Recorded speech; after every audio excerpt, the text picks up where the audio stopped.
గుండెలు బాధేసుకుంటూ చంద్రబాబు నాయుడు పెద్ద నటుడు, ఈడో పెద్ద నటుడు.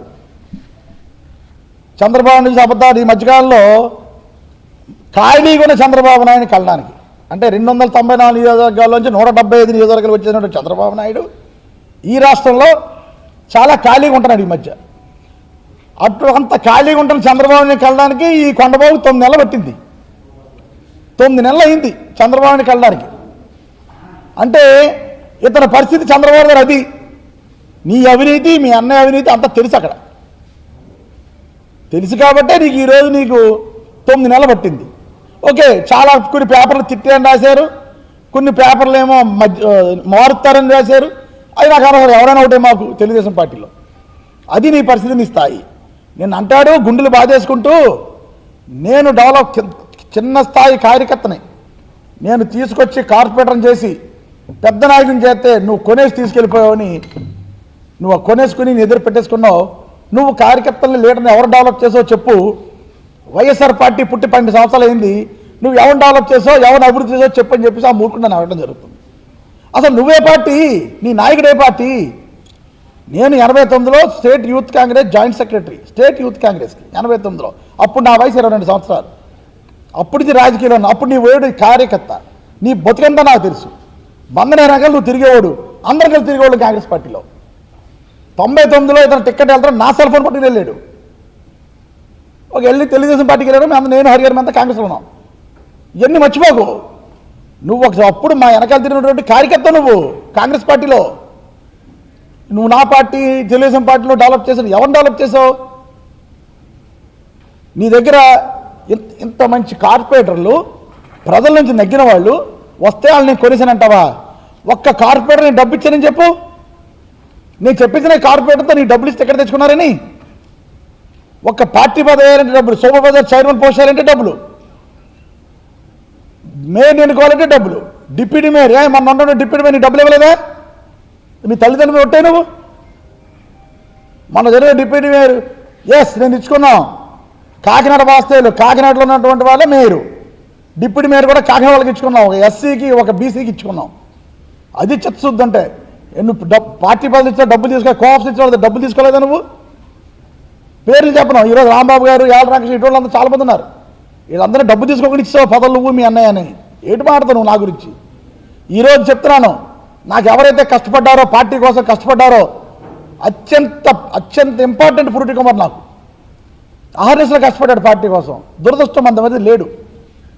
కానీ వదిలేలేదు ఆ కుటుంబాన్ని మేము ఎవరం కూడా, ఇంక్లూడింగ్ జగన్ గారు వదిలేలేదు ఆ కుటుంబాన్ని. ఈరోజు కూడా చైర్మన్ దీప్తిగా నియమించుకున్నాం మేము. చరిత్ర ఇది, చరిత్ర. ఒక ముస్లిం మైనార్టీకి వక్ఫ్ బోర్డులో, మన స్టేట్ వక్ఫ్ బోర్డు కంబైన్డ్ రాష్ట్రంలో కానీ రాష్ట్రం విడిపోయింది, మన పక్క వక్ఫ్ బోర్డు డైరెక్టర్ అన్నవాడు లేడు. విజయవాడ నుంచి శ్రీకాకుళం ఒక డైరెక్టర్ లేడు. నేను పోరాడి తెచ్చాను ఆ బషీర్కి డైరెక్టర్ పోస్ట్. దానికి విపరీతమైన డిమాండ్, దానికి విపరీతమైన ఒత్తిడి, దానికి పోరాడి తెచ్చాను. నా కోసం తిరిగిన వాళ్ళ కోసం, నా కోసం కష్టపడిన వాళ్ళ కోసం నేను పదవులు వేయించాలని తెచ్చాను. ఈరోజు నీ జాతివాడు, నీకు మంచి అత్యంత స్నేహితుడు, అందరం కలిసి తిరిగాం ఒకప్పుడు 99 ముందు. బంధన హరి గారు పార్టీలో, ఆయన పాప యాస్పిరెంట్ పార్టీలో, ఆయన కూడా మంచి లీడరు.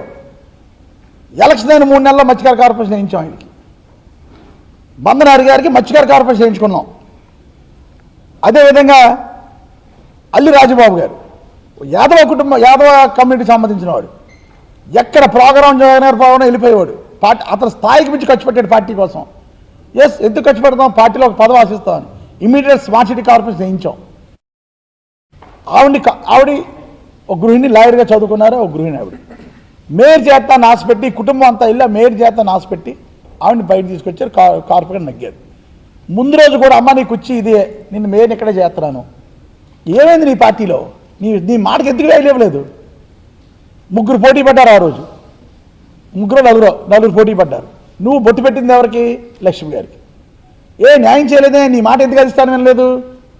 ఎందుకంటే నువ్వు ఒక అవినీతి పరుడు, పార్టీ అంటే విశ్వాసం లేదు, నీ దగ్గర ఎవరు లేరు, నీకు అంత జనబలం లేదు. నీకు ఉండదు ఏంటంటే సామాజిక పరంగా నీకు బాగుంది కాబట్టి ఈరోజు నువ్వు గింటు రాగలుగుతున్నావు తప్ప క్యారెక్టర్ వైజ్ కానీ ఇండివిజువల్గా కానీ నీకు ఏ విధమైన విలువ లేదు ఈరోజు కాకినాడలో. నువ్వు నన్ను విమర్శిస్తే నేను దానికన్నా ఎక్కువ విమర్శించగలను. నువ్వు నన్ను అవినీతి పడు అంటే అంతకన్నా ఎక్కువ అవినీతి పడు చూపిస్తాను. నేను ఒక్కటి చేసి ఖచ్చితంగా చెప్తున్నా, నేను అవినీతి చేసే రోజు వస్తే రాజకీయాలు మానేస్తాను తప్ప నీలాగా కక్కుతి పడను. నేను కానీ మా తమ్ముడు కానీ 10 రూపాయలు ఖర్చు పెట్టడానికి వచ్చాం. ఇది అదృష్టం అయ్యా. కొన్ని లక్షల మంది కోరుకుంటే ఎమ్మెల్యేలు, అందులో కొందరే ఎమ్మెల్యేలు అవుతాం. ఇది దేవుడిచ్చిన వరం. మరి తల్లిదండ్రులు పుణ్యం వల్ల మనం ఈరోజు ఎమ్మెల్యేలు అయ్యాం. ఉన్నంతకాలం దేవుడి దయతో అయ్యాం. తల్లిదండ్రులు చేసుకున్న పుణ్యం వల్ల అయ్యానే నేను భావిస్తా. అవకాశం వచ్చి ఇన్ని లక్షల మంది ఎమ్మెల్యేలుగా ప్రయత్నం చేస్తే ఎమ్మెల్యేలు అయ్యాం. అందులో కొందరుగా ఎమ్మెల్యేలు అయ్యాం. ఈ అవకాశం అందరికి రాదు. దేవుడిచ్చాడు, అవకాశం వచ్చింది. ఉన్నంతకాలం బాగా పనిచేద్దాం, ప్రజలకు ఉపయోగపడే పనిచేద్దాం, 10 మంది చెప్పుకునేలా పనిచేద్దాం. ఎక్కడ అవకాశం వద్ద ఎక్కడ దుబ్బేద్దాం. నేను చూశాను, నేను మల్లర సౌకర్యం పనిచేశాను, మొత్తం ఆపరేషన్ పనిచేశాను. ఏ రోజు నేను అవినీతి చూడాలి వాళ్ళ దగ్గర. వాళ్ళ ఆస్తులు పోవడం ఈ రోజు కూడా. మొత్తం ఆపరేషన్ ఎన్ని ఆస్తులు అమ్మేశారు ఈ రోజు కూడా మనం చెప్పుకుంటున్నాం. నేనేం ఆస్తులు అమ్మేసిన రాజు నీకు కూడా చూపిస్తాందా? ఎక్కడ బాగోదు, ఇన్కమ్ ట్యాక్స్లో అన్ని ట్యాక్స్లు ఉంటాయి కదా. రాజకీయంగా వచ్చింది ఎన్ని ఆస్తులు అమ్మేసారు చూపిస్తాను. నువ్వు ఒక్కడే రాజకీయాల్లో వచ్చి సంపాదించిన కుటుంబం ఏదైనా ఉంది కాకినాడలో, నువ్వు ఒక్కడే. సో చాలా తెలివితేటలుగా మాట్లాడుతూ ఊగిపోతూ నేనేదో డెవలప్ చేస్తాను, గుడ్డు చేసావు నువ్వు. నీ దగ్గర ఎవడన్నాడు ఈరోజు? అధికారులు ఉన్నప్పుడు నీ దగ్గర ఎవడన్నాడు? అధికారులు ఎవడన్నాడు? నేను అధికారంలో ఎవడన్నాడు? నీ అధికారులు ఎవడన్నా కూడా విశ్లేషణ చేసుకుని మాట్లాడమని ఈ సందర్భంగా కొండబాబు చెప్తున్నా. అదేవిధంగా ఏటిమొగ అపార్ట్మెంట్ గురించి చెప్పాడు. మధ్యలో కొట్టేసి వెళ్ళిపోయావు, ఈ లోపల నేను వచ్చి చేస్తానని. అది కూడా వెరీ క్లియర్. ఆఫీసర్లు ఉన్నారు. ఆ రోజు హుస్సేన్ డిఈ గారు హౌసింగ్ బోర్డులో. నువ్వు కూడా ఈరోజు ఇల్లు రాజశేఖర్ ప్రభుత్వంలో శాంక్షన్ అయితే కట్టించాం. దానికి 70% పైప్ లైన్లు అన్నీ కూడా నేను శాంక్షన్ చేసి తెచ్చినాయి.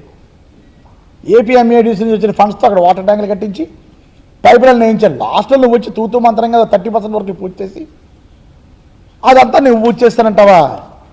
ఏటయ్యా బాబు. ఓకే, కాకినాడ స్మార్ట్ సిటీ తీసి పక్కన పెడదాం. కాకినాడ నువ్వేం తెచ్చావు చెప్పయ్యా? కాకినాడ నువ్వేం తెచ్చావు? స్మార్ట్ సిటీ పక్కన మీద ఏం తెచ్చావు? ఈరోజు నేను తెచ్చాను పీహెచ్ సెంటర్లో. ఈరోజు ఏదైతే లారీ యూనియన్ దగ్గర డంపింగ్ యార్డ్ ఉందో ఆ డంపింగ్ యార్డ్ కోసం 25 కోట్లు తెచ్చాను నేను. అది ఇంకా ఆ ప్రెస్ రిలీజ్ చేస్తాను త్వరలో. 25 కోట్లు తెచ్చాను.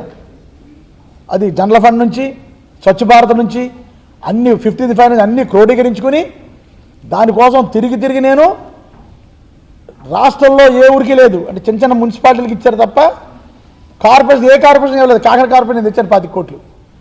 త్వరలోనే ఆ వర్క్ స్టార్ట్ చేస్తాం. ఇంకొక నెల వర్షం తగ్గిన తర్వాత డంపింగ్ యార్డ్ ఎలక్షన్లో మాట ఇచ్చాం ఆ ప్రజలకి, డంపింగ్ యార్డ్ క్లియర్ చేస్తామని.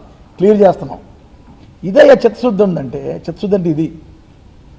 కనుక నోరు అదుపులో పెట్టుకో. నువ్వు పిచ్చిగా అక్కడ నీకు ఎవరో టికెట్ ఇవ్వట్లేదని, చంద్రబాబు నాయుడు తిట్టాడని, సరిగ్గా నువ్వు చంద్రశేఖర్ మాట్లాడితే స్పందించట్లేదని నిన్ను చంద్రబాబు పెట్టిన దొబ్బులకి ఇక్కడ నువ్వు ఇష్టం మాట్లాడి ప్రజల్లో అవమానం గురవద్దు, ప్రజల్లో లోకు అవ్వద్దు. నీకేదో అసహనంతో నువ్వు మాట్లాడితే నేను అసలు ఒప్పుకోను. ఫస్ట్ టికెట్ తెచ్చుకో. నీ టికెట్ కన్ఫర్మ్ చెప్పు మీ నాయకుడి దగ్గర. మరలా ఇప్పుడు మనం కలిసావు కదా, మళ్ళీ ఎన్ని నెలలు ఎత్తాడో మీ నాయకుడు ఇంటర్వ్యూ నీకు. ఓకే, ఇప్పుడుగా నీకు ఎందుకంటే ఎందుకు తిట్టానంటే నిన్ను చూపించుకో మీ పెద్దలకి. ఇంటర్వ్యూ ఇవ్వట్లేదని తిడతానని బాబు అక్కడ ఉన్నటువంటి వైఎస్ఆర్ పార్టీ ఎమ్మెల్యే. కనీసం నాకు ఇంటర్వ్యూలో ఫోటో తీసుకున్నా వెళ్ళిపోతానని చెప్పుకుంటే నెలకోసారి ఇంటర్వ్యూ తీసుకో మీ నాయకుడి దగ్గర, నేను తిట్టిన తిట్లకి. ఓకే అని తెలియజేసుకుంటూ నీ స్థాయి నీ బతుకు అన్నీ నాకు తెలుసుకోండి బాబు, మర్యాదగా ఉండమని తెలియజేసుకుంటాను.